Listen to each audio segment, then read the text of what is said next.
The champagne flute rang 3 times against Evelyn Mercer's diamond ring. Tink, tink, tink. The sound was delicate, almost elegant, but it cut through the ballroom more effectively than a microphone. Conversation around our table faded first. Then the neighboring tables quieted. The jazz quartet near the far wall softened into a low instrumental hum. And people who had been reaching for bread or lifting wineglasses paused long enough to glance our way. The ballroom was washed in blue and gold light. Dress uniforms moved between white linen tables. Officers sat beside spouses in evening gowns. At the front of the room, beneath a single solemn light, stood the traditional empty table honoring service members who had not returned home. And there I was, on my 31st birthday, sitting beside my husband and his family while my mother-in-law prepared to turn me into entertainment. Evelyn smiled across the table. "Natalie," she said, raising her voice just enough to carry, "we wanted to give you a birthday present that felt appropriate, something memorable." My husband, Grant, shifted in his chair. Then he lifted his phone. The camera pointed directly at me. His younger sister, Claire, saw what he was doing and pressed her fingers against her lips, already trying not to laugh. Evelyn reached beside her chair and produced a shimmering rose-colored envelope. She pushed it toward me across the tablecloth. "You've spent so many years serving everyone else," she said. "We thought that, just this once, we should do something for you." A few people smiled politely. They did not know what was coming. I did. I placed my hand on the envelope. Evelyn's smile widened. "Go ahead." I opened it. Inside was a petition for divorce. Grant's signature was already on the final page. For a moment, the only sound at our table was the soft music drifting across the room. Evelyn leaned forward. Her perfume reached me before her words did. "My son needs a wife who fits the life he is building," she murmured, still loud enough for Claire and Grant to hear. "Someone who brings something to the table. Not someone who spends her career moving crates around and coming home with dirt on her boots." Claire looked down, laughing into her napkin. Grant kept filming. They were waiting. For tears. For anger. For me to demand an explanation. Maybe they imagined Grant's video being replayed later in Evelyn's Highland Park living room while everyone discussed how unstable I had become. What none of them understood was that the pink envelope had stopped being a surprise 3 nights earlier. They did not know I had already seen it. They did not know I had read Grant's messages with the attorney. And they certainly did not know what was folded inside the black clutch resting across my knees. My name was Sergeant Natalie Cole. United States Army Logistics. For most of my marriage, the Mercer family had treated those words as though they described some unfortunate habit Grant had failed to outgrow. That night, they finally learned what they had misunderstood about me. I had not been silent because I was powerless. I had been preparing to leave. 2 years earlier, I had honestly believed marrying Grant meant I was gaining a family. I grew up outside Wichita Falls in the kind of house where people argued over the last dinner roll and borrowed wrapping paper from each other on Christmas morning. My father repaired air conditioning systems. My mother worked at a public elementary school. Nobody in my family owned a portrait of an ancestor. We barely had professional family photographs. Grant's childhood had been different. He grew up in Highland Park, surrounded by old Dallas money, private schools, charity boards, country clubs, family trusts, and relatives whose names appeared on buildings. The Mercer house had dark paneled walls and paintings of solemn men who looked down from gilded frames as if they were still evaluating everyone who entered. During our engagement, Grant told me his family could be a little formal. That turned out to be his way of saying they believed status was a form of character. The first warning came less than a week after our honeymoon. Evelyn invited us to a cocktail party at her home. I wore a navy blue dress I had bought specifically for the occasion. It had cost more than I usually spent on clothing, but I wanted to make a good impression. Evelyn stood near the fireplace with 2 women from one of her charity committees.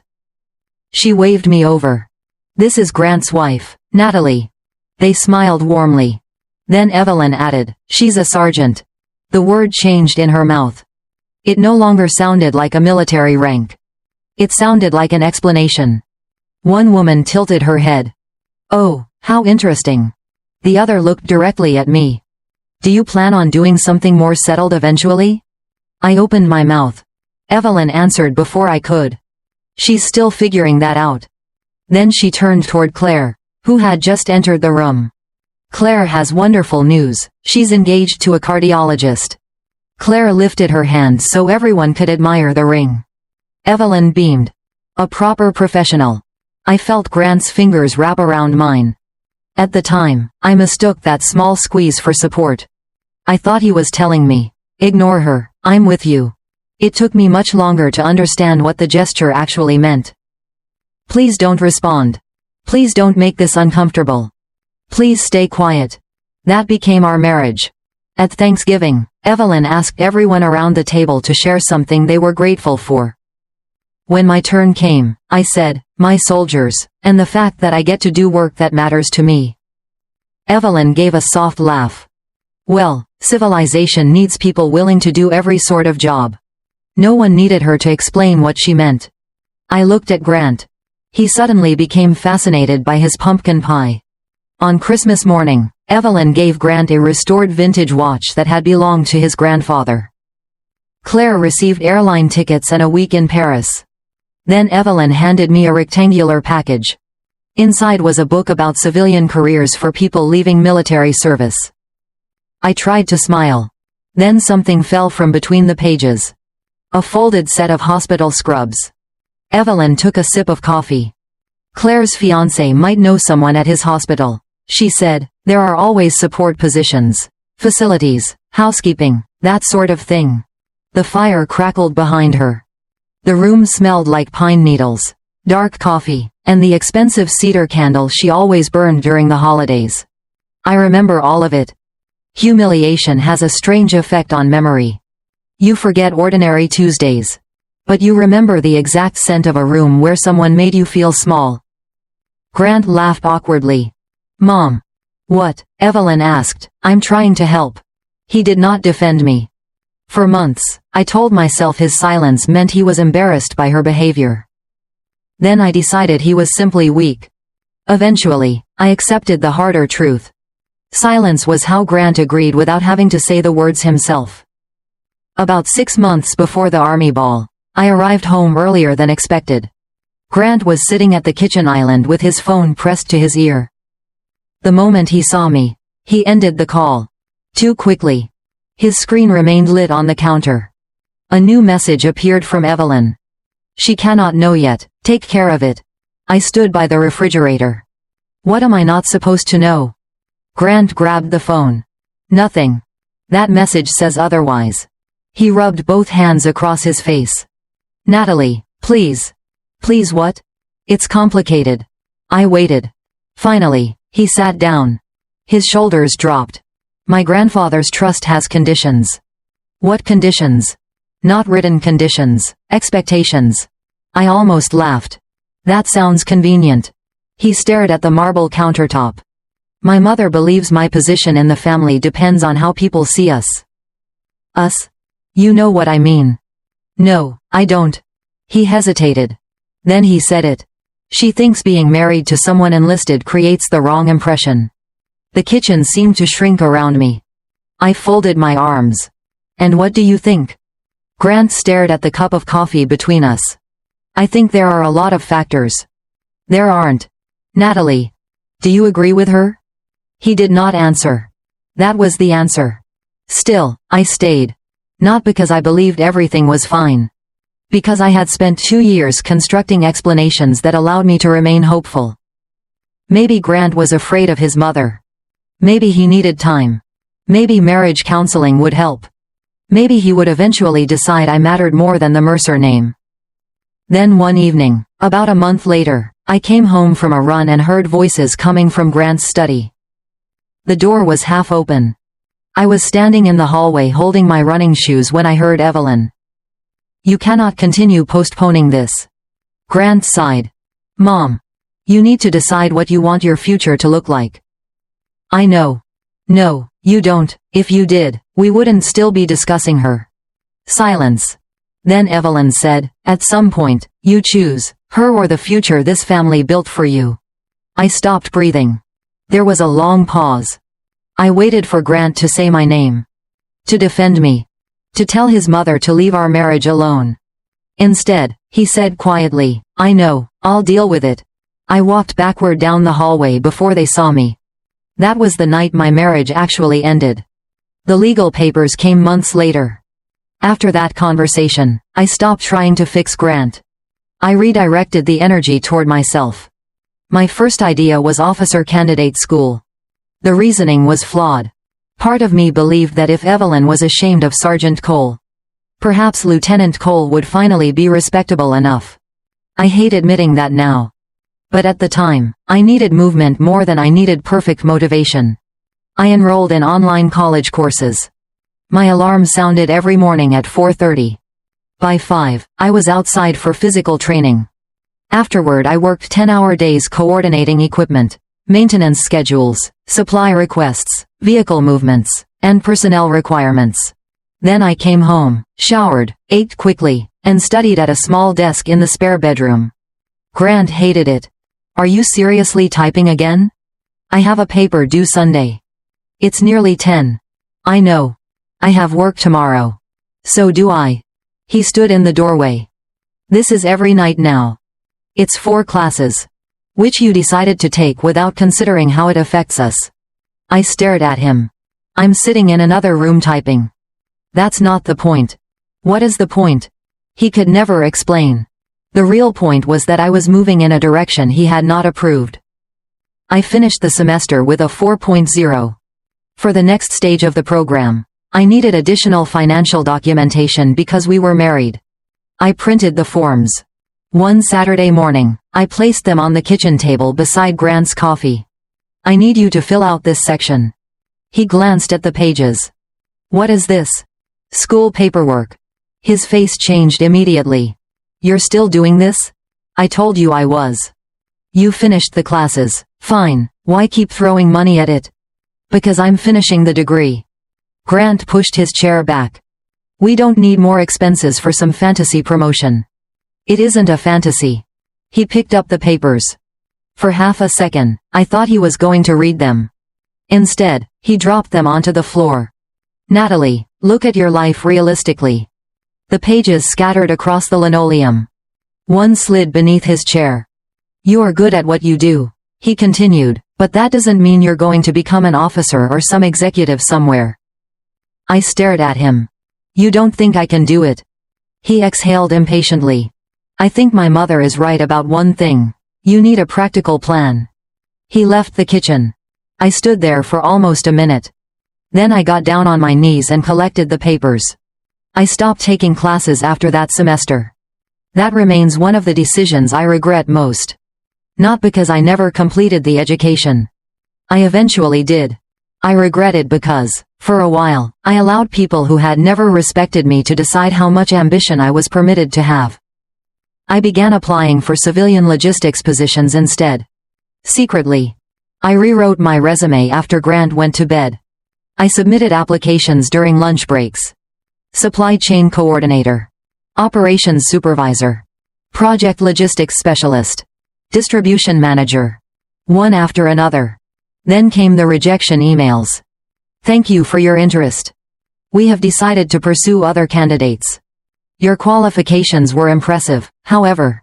Sometimes the rejection arrived the same day. Sometimes there was no response at all. I did not know then that Evelyn had been making quiet phone calls through people in her business network. During the divorce, we eventually uncovered evidence that she had described me to professional contacts as unstable, unreliable, and difficult. At the time, I simply believed the civilian world had looked at me and reached the same conclusion the Mercers had. One rainy night, I sat inside my Jeep outside unit headquarters. A yellow security light flickered above the parking lot. Rain tapped steadily against the windshield.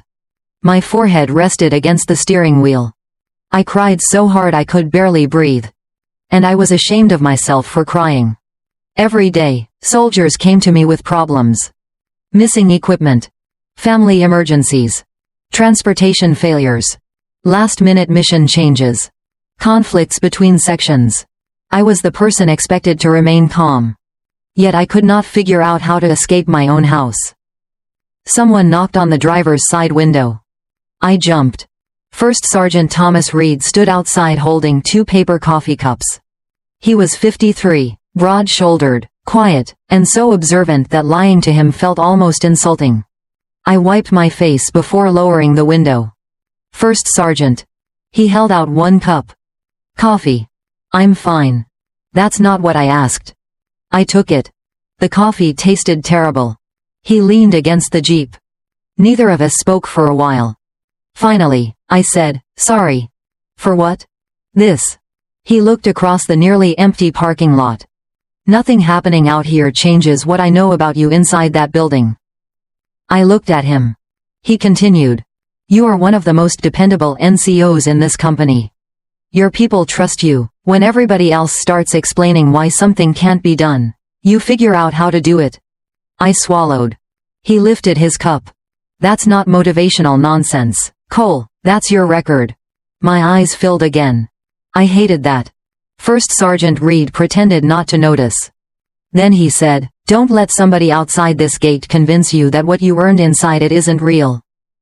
Before leaving, he mentioned an award recommendation that had nearly fallen through during one of my worst weeks at home. He had corrected the packet himself. You missed something, he said. It happens. I fixed it. He did not lecture me. He did not demand an explanation. He simply protected my professional record at a moment when I had stopped protecting much of anything. That cup of awful coffee did not rescue me. It did something better. It reminded me that I might still be capable of rescuing myself. 1 week before the Army Ball, I opened LinkedIn at the same desk where I had abandoned my college courses. There was a new message. The sender was Maya Patel, a senior recruiter for Sentinel Integrated Systems, a major defense and logistics contractor expanding its operations in Austin.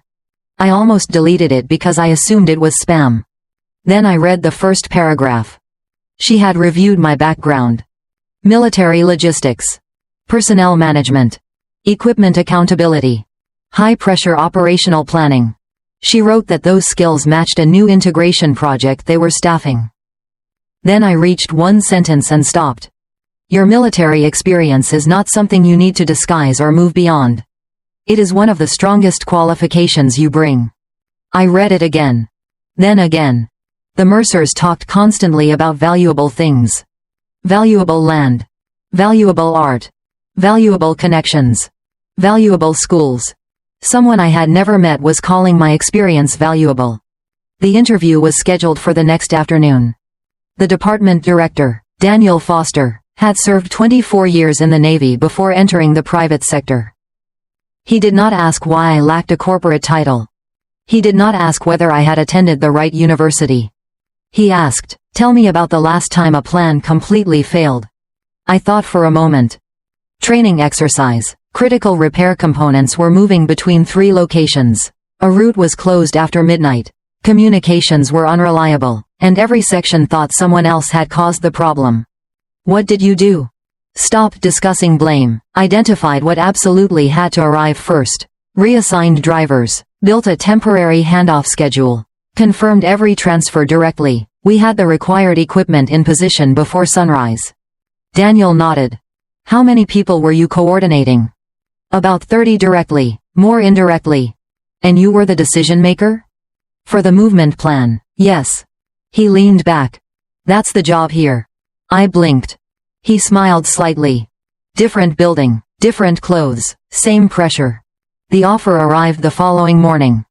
Project manager, logistics integration. Austin, Texas. $87,000 a year. Full health benefits. Retirement matching. Relocation assistance. It was almost twice my military salary. More than Grant earned. More importantly, it was enough for me to walk away without asking the Mercer family for anything. I printed the offer. Folded it carefully. Placed it inside the black clutch I planned to carry to the Army Ball. Then I did something that embarrassed me. I waited 2 days before accepting it. Every sentence Grant and Evelyn had repeated for years came back. You are not corporate material. You don't understand that world. You're being unrealistic. You should be grateful for what you have. What if the company had made a mistake? What if I left the army and failed? What if I lost the marriage, the career I understood, and every familiar piece of my life at the same time? That is the part people often misunderstand about years of being diminished. The damage does not stop when the person criticizing you leaves the room. Eventually, they train your own mind to continue the work for them. That Saturday, First Sergeant Reed found me sitting in the Jeep again. He raised an eyebrow. "This becoming your office?" I almost laughed. "I got a job offer." "That sounds like good news." "I haven't accepted it." "Why?" I stared through the windshield. "What if they're wrong about me?" He was silent for several seconds. Then he asked, "Do you know what you can control?" "Some things." "Good, start there." I looked at him. You can't force people to see you clearly when they've already decided not to. You can spend years pounding on that door and all you'll get is tired hands. He tapped the roof of my Jeep. But when another door opens and you're standing in front of it because you're afraid, that isn't destiny stopping you. He pointed toward my phone. That's fear borrowing somebody else's voice. I accepted the Sentinel offer before leaving the parking lot. Something changed after that. Evelyn remained Evelyn. Grant continued pretending our marriage was normal. But I stopped studying their faces for evidence that I mattered. 3 nights before the ball, I came home and found Evelyn sitting at our kitchen table. A sparkling pink envelope lay beside her purse. Next to it was a stack of legal documents. The moment she saw me, she slid the papers into the envelope. I stopped in the doorway. "What's that?" Her smile appeared instantly. "Your birthday surprise." "Really?" "Oh, yes." She tapped the envelope. "This one is going to change everything." I looked at her. Then I smiled. "I'm sure it will." For the first time, her expression faltered. She had rehearsed many versions of that moment. Calm had apparently not been one of them. 2 nights later, Grant went downstairs to take a call and left his email open on our computer. I was not searching for anything. I saw the subject line. Final service plan. My stomach tightened. I opened the thread. The attorney had written instructions concerning the divorce petition. Grant's reply sat directly beneath them. "The terms are acceptable. Move forward with presenting the papers at the event as discussed." I stared at the screen. The army ball. My birthday. My chain of command. My friends. They had selected the location deliberately. And Grant had approved it. Whatever excuses I still carried for him disappeared. He was not a frightened husband trapped between his wife and his mother. He was a participant. He had helped design the humiliation. On the night of the ball, I prepared my uniform with more care than usual. Every button was polished. Every ribbon aligned. My insignia sat exactly where it belonged. I checked everything twice. Evelyn saw the uniform as evidence that I occupied a lower world than hers. I wore it because it reminded me I had earned something no Mercer had given me. First Sergeant Reed and his wife, Linda, sat near us. Evelyn wore dark green silk. Claire checked her phone every few minutes. Grant touched the small of my back as we entered the ballroom. His palm was damp. Then came the glass. Tink. Tink. Tink. The envelope. The camera. The divorce papers. I read the first page slowly. Petition for dissolution of marriage. Then I turned directly to the signature page. Grant had signed. I opened my clutch. Evelyn leaned forward, clearly expecting a tissue. Instead, I removed a black pen. I clicked it once. Signed my name. Closed the pen. Then slid the documents back across the table. Evelyn blinked. I smiled. "Thank you, Evelyn." Her eyebrows lifted. "I mean it," I said. "This may be the most helpful present you've ever given me." Claire stopped smiling. Grant lowered his phone slightly. "That's all you're going to say?" I looked at him. "No." I reached into the clutch again. This time, I removed the folded Sentinel offer. I placed it on the table. "This is the gift I gave myself." Evelyn frowned at the letterhead. Grant recognized the company first. "What is that?" "A job offer." Claire leaned forward. I unfolded the pages. Project Manager, Logistics Integration, Austin. Grant stared at me. "When did this happen?" Recently. You interviewed without telling me? Yes. Evelyn's eyes moved across the salary line. I watched the moment she found it. Her expression changed. I continued. They're covering relocation, full benefits, and there's a leadership track attached to the role. Grant looked from the letter to me. You already accepted? Yes. His mouth opened. No words came. I turned toward Evelyn. You spent 2 years telling me my military career had no value outside the gate. I tapped the paper once. They disagree. Claire's phone slipped from her fingers. It struck the edge of her plate with a sharp crack. Several people turned. Evelyn sat perfectly still. First Sergeant Reed rose from his chair. He lifted his glass. To Sergeant Cole. His voice carried. Several soldiers nearby looked over. Reed continued. To her birthday, her next mission, and a future she earned herself. Linda stood beside him. Then 2 soldiers from my section stood. Another table followed. Glasses rose. The battalion commander noticed the movement and crossed the ballroom. What are we celebrating? Reed handed him the situation in 1 sentence. The commander looked at me. Sentinel? Yes, sir. He extended his hand. They made a smart choice. You're one of the best logistics NCOs I've worked with. I shook his hand. Thank you, sir. He had no idea divorce papers sat on the table behind me. He did not need to. His respect made everything else obvious. For years, the Mercers had insisted I was insignificant. Now they sat silently while the people who had actually worked beside me stood in recognition. I did not give a speech. I did not insult Evelyn. I did not argue with Grant. I simply folded the job offer, returned it to my clutch, and picked up my chair bag. I looked at First Sergeant Reed. He gave me one small nod. I walked out of the ballroom. Outside, the Texas evening was cool and damp. The glass doors closed behind me. Music became muffled. For several seconds, I stood beneath the parking lot lights. Then I inhaled. Deeply. I was not happy. Not yet. But for the first time in years, I felt free. The next surprise came during the divorce. My attorney was Dana Brooks, a sharp, practical woman who had spent years handling cases involving military families. During our first long meeting, I described what had happened at the ball. She stopped writing. Your husband recorded it? Yes. The entire thing? As far as I know. And his sister was there? Yes. His mother? She planned most of it. Dana leaned back. That video may be more useful than they understand. Through discovery, Grant eventually had to produce the recording. He also had to produce text messages, attorney communications, and email threads discussing how and where the papers would be delivered. The footage showed everything. Evelyn smiling as she mocked my career. Claire laughing. Grant keeping the camera trained on me. Me reading the documents. Me signing them calmly. The emails were worse.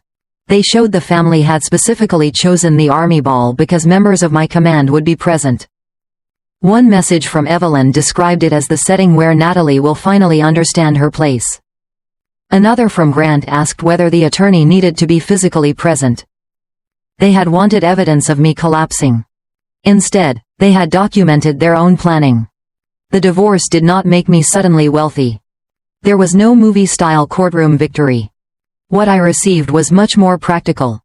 I kept my Jeep. My personal savings remained mine.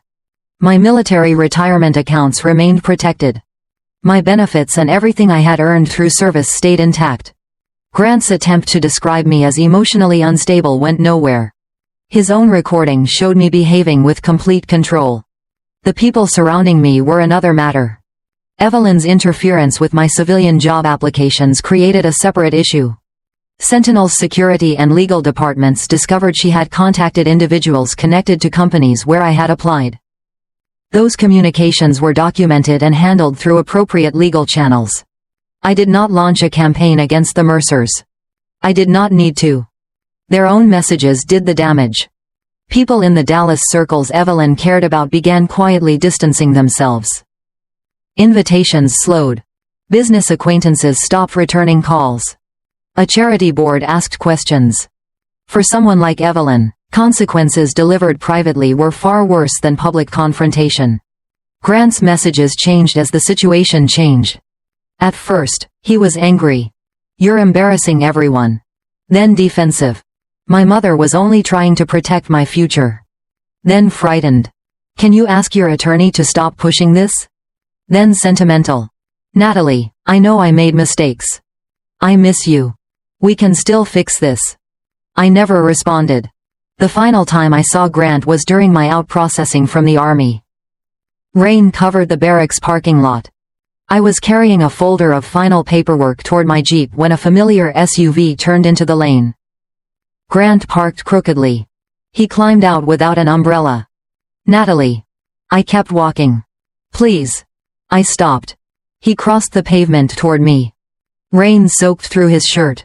For the first time since I had known him, he looked like someone who could not control the setting around him. "I just want 5 minutes." "You have 5. He glanced toward the building. "Can we sit somewhere?" "No." He rubbed the back of his neck. "We should go to counseling." I nearly laughed. "Now?" "I've been thinking. That would have been useful earlier." He looked down. "I know I failed you." I said nothing. "I let my mother get too involved." "You invited her into our marriage." "I know." "No, you know now because there were consequences." He looked at me. "I love you." For one brief moment, grief moved through me. Not for the marriage we actually had. For the one I had imagined. The marriage where Grant eventually defended me. Where Evelyn's comments stopped. Where we built something separate from his family. Where he looked at me and saw a partner instead of a complication. I had waited years for that marriage. It had never existed. The grief passed. "No," I said. Grant's face tightened. "No? You loved the version of me that made your life easy. That's not fair. You were comfortable when I stayed quiet. You were comfortable when your mother insulted me and I swallowed it. You were comfortable when I stopped school because you didn't believe in me." I said I was sorry. "I heard you." He stepped closer. "So what am I supposed to do now?" That question settled everything. Even then, he was asking me to solve the consequences of his decisions. I looked at him. "Figure it out." His eyes narrowed. "Natalie. You spent years building your life around your mother's approval." I opened the Jeep door. "You can keep it." Then I looked at him one final time. "My life belongs to me now." I climbed inside. At the first gas station beyond the gate, I pulled into a parking space. Rain rolled down the windshield. I opened my phone. Blocked Grant's number. Then Evelyn's. Then Claire's. And drove south. 18 months later, my office sits on the 22nd floor of a glass building in Austin. The frosted panel beside my door reads, "Natalie Cole, Senior Project Manager." My salary crossed 6 figures after my first promotion. The title matters less than I once imagined it would. What matters is that I earned it somewhere people judged my work instead of my pedigree. I bought a small condo a few minutes from Zilker Park. Nothing enormous. Nothing designed to impress Evelyn Mercer. 2 bedrooms. Big windows. A narrow balcony. Enough space for me. The first night I slept there, my furniture had not arrived. I sat cross-legged on the living room floor eating Thai takeout directly from the carton. The apartment echoed. For a few minutes, the silence made me uncomfortable. I kept expecting footsteps. A door opening. Grant asking why I was still awake. Someone criticizing something.